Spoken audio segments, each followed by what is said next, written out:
All right, welcome everyone. If you've ever peeked into the world of DevOps and thought, whoa, where do I even start? Well, you are in exactly the right place. Today, we're going to take that huge, kind of confusing world and turn it into a super clear roadmap. A real journey from total beginner to absolute pro. And it's a super common feeling, right? There are so many tools, so many concepts, it can feel, a little overwhelming. But hey, don't worry about it. Think of this explainer as your map and your compass for the adventure ahead. We are going to chart a very clear course through all that noise. So here's how we're going to tackle this. First, we'll lay out the big picture roadmap. Then, we'll pack what I'm calling the foundational toolkit, all the essentials. After that, it's time to build our automation engine. From there, we'll hit the superhighways of containers and the cloud, and then really dig into mastering the whole system. And to cap it all off, we'll get you ready for your very first real-world project. Sound good? Let's go. All right, first things first, we got to know where we're going. And the destination? A super rewarding career as a DevOps engineer. See, this roadmap, it's not just some random list of stuff to learn. It's the actual strategic path that's going to get you there, one logical step at a time.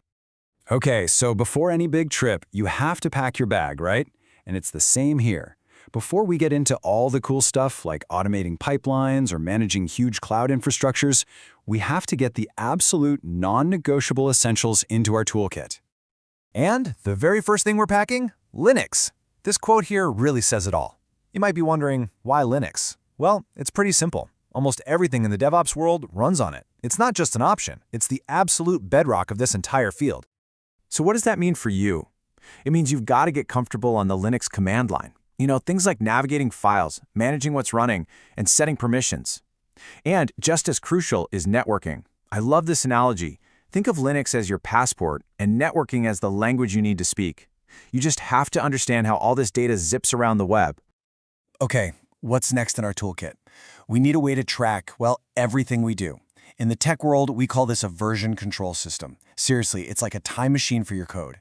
It keeps a perfect record of every single change, which is amazing for teamwork and, trust me, for saving you when you make a mistake and need to go back. And when it comes to version control, there is one undisputed king, Git. So mastering these skills you see here isn't just a good idea, it's essential. You're going to use the basic commands every single day.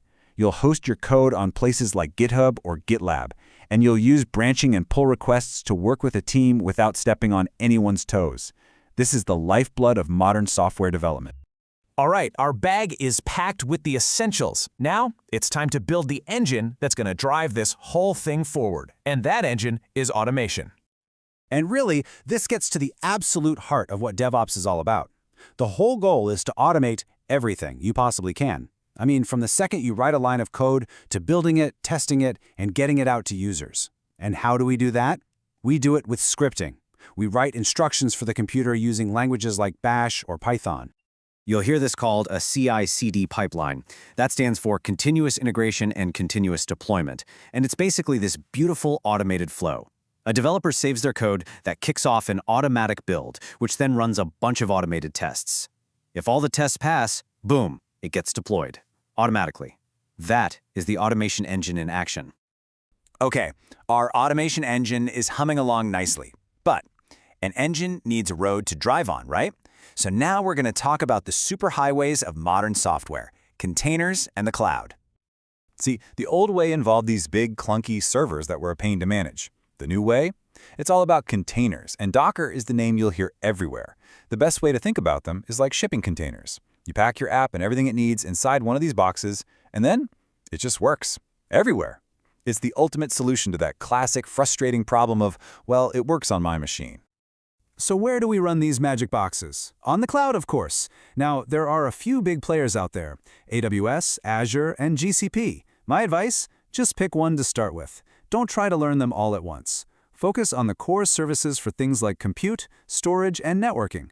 These are the fundamental building blocks that let your apps run and scale for users all over the world. So at this point in the journey, you're not just a tourist anymore. You're starting to become an expert guide. This is where we get into the advanced skills you'll need to navigate the whole system, not just safely and efficiently, but at a massive scale. And a huge part of that mastery is a concept called infrastructure as code, or IAC. Now, this is a game changer. Instead of clicking around in a web browser to set up servers, you actually write code to define your entire infrastructure. You use tools like Terraform or Ansible to do this. And the result? Your whole setup is repeatable, it's version controlled, and it's totally automated. It's how the pros do it. So I like to think of system mastery as having these three main pillars.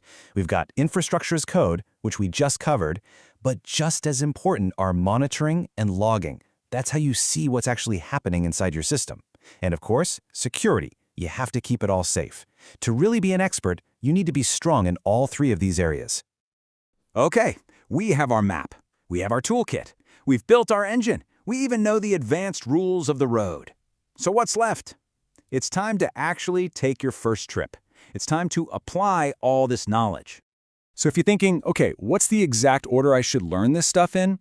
Here's a really solid path to follow. Start with the absolute foundations, Linux and Git. Then get into automation and containers with Jenkins and Docker. After that, you'll want to tackle Kubernetes for managing all those containers. And finally, bring it all together on a cloud platform like AWS, managing it all with Terraform. It's a proven path.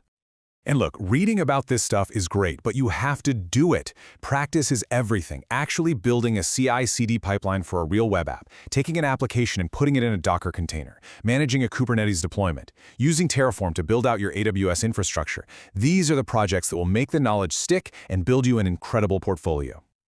So what's waiting for you at the end of this road? Some of the most exciting and in-demand jobs in tech today. You could be a DevOps engineer, a cloud DevOps engineer, or maybe a site reliability engineer, an SRE. The point is, mastering these skills opens up a ton of amazing career opportunities. So there you have it. The map is laid out. That path that might have seemed super confusing before, hopefully it's a lot clearer now. You know the steps, you know the destination. Really, the only question left is, are you ready to take that first step?